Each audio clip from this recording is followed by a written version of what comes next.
Hello, and welcome to the Homeschool Poetry Party for the month of March 2022.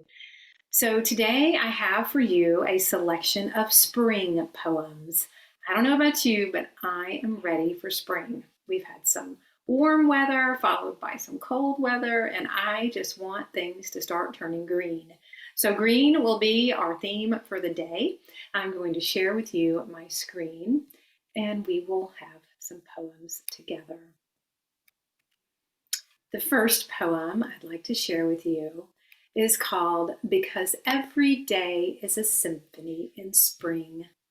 When green sings, gold cannot hold its applause. Glimmer, shimmer, red rises from banks, yellow explodes from beds. All is awake, even the skies. Flash, crash, blue drops in with a sudden downpour. Encore, encore. So you can see in this poem, I have used music and sound and the experience of listening to a symphony to guide my writing.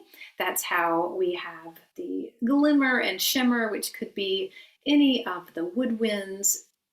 We have a flash and crash, which could be the percussion section, and we have encore, encore, which is what every musician hopes for. And something else I want you to notice about this poem, I use colors, but I don't use the names of the botanical items that might be referred to. For instance, when green sings, that could easily be a river, it could be a meadow.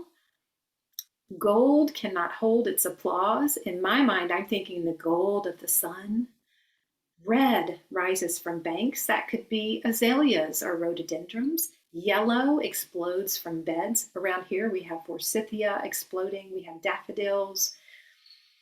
Blue drops in with a sudden downpour. Well, obviously, that's water or rain. So you have the freedom in poetry to forego those traditional words and challenge the reader with something like this, using color words instead. Give it a try. Okay, the second poem I want to share with you is called Early Spring Rispetto. And I wrote this poem because of what I was talking about earlier, how we can have some warm days and then all of a sudden it's cold again. And this is a particular form with a particular rhyme scheme. And I hope you enjoy it. Early Spring Rispetto. Again, frost blankets greening pasture as cows wait for the warm-faced farmer. Yesterday it seemed sun climbed faster, but today shadows wear cold armor. Cows pace alongside familiar fence. Oh, spring, that season of wild suspense. Whether sun or rain or heat or breeze, when the farmer comes, cows low. Yes, please. So I hope you got some of the tumultuous nature of spring in that poem. The wild suspense of spring was kind of my overarching idea for the poem, and what the cows might say is something I'm super interested in. So try some of those in your next poem. The next spring poem I have for you is If God Was a Season, It Would Be Spring. It's a pretty wonderful prompt. If God was a season, I knew instantly what my answer would be.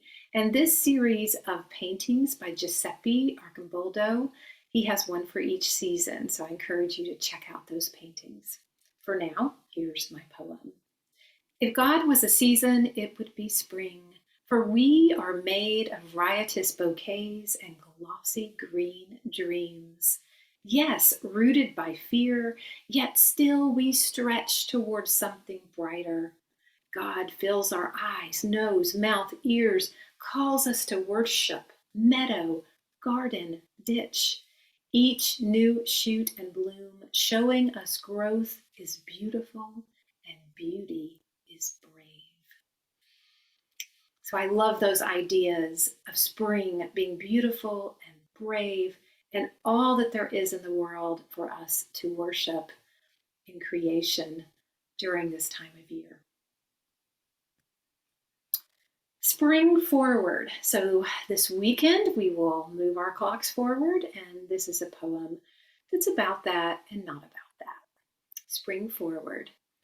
If you bend with the river between stands of bamboo, if you let yourself trickle, flow, meander, move, you'll land in a cradle of mountain and sky, where clouds billow a bracing lullaby. Awake, let your thoughts quiver. Dreams will unfurl if you bend with the river. So I think spring calls us to a certain amount of flexibility. We need not be rigid. We need to be flexible in order to grow. And this is the final poem for you today, the final spring poem. And this is another form. This is called Triolet for Planting Day.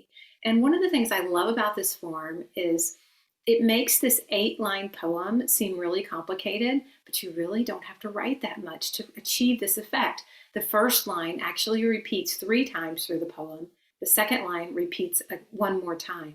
So if you get those first 2 lines written, you have accomplished a lot of the poem already. And there is a specific rhyme scheme here as well. So I encourage you to look up how to write a triolet and give it a try. I think you'll be so impressed with your own results. And for those of you gardeners in the audience, is there anything more hopeful and exciting than planting day?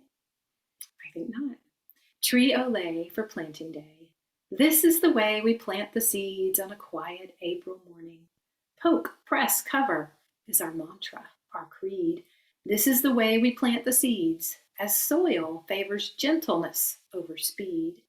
Later weeds may offer warning, but today, this is the way we plant the seeds.